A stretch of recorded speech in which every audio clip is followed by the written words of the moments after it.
Акушерское отделение Якутской городской клинической больницы сегодня проводило ветеранов труда на заслуженный отдых.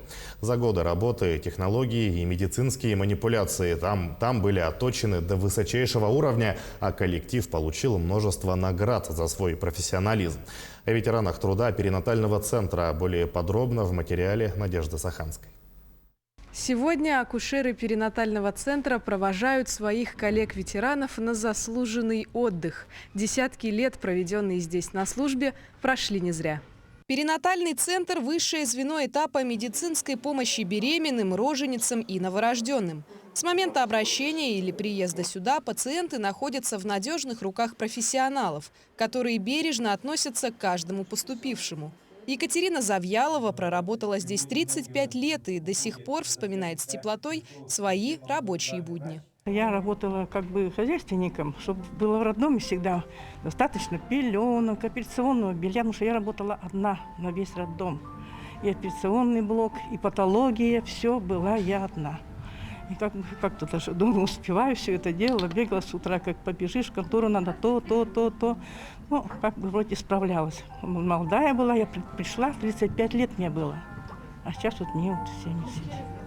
Татьяна Реснова провела долгие годы в городском роддоме и приняла многие тысячи родов.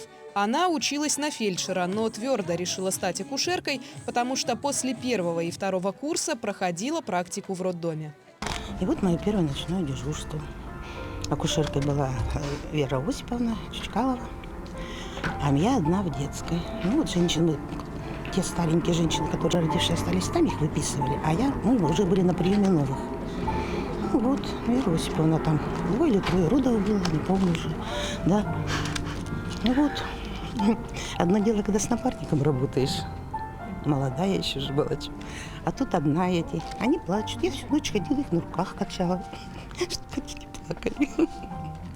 Коллектив, несмотря на торжественность сегодняшнего дня, испытывает грусть от прощания с коллегами, с которыми они вместе прошли такой долгий профессиональный путь. Я вот как раз в 1992 году пришел главным врачом, и как раз они вот молодость, когда мы на распад Советского Союза, и как раз вот они поддерживали как нового руководителя и молодого руководителя, и вот они мне дали действительно помощь в становлении как руководителя.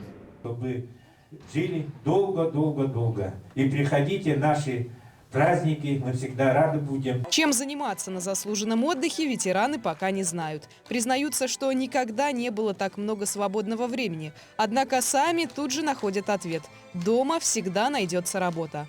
Однако из 55 перинатальных центров страны якутский вошел в десятку лучших. И мы знаем, кого за это благодарить. Надежда Саханская, Джулустан Иннокентьев, Якутск.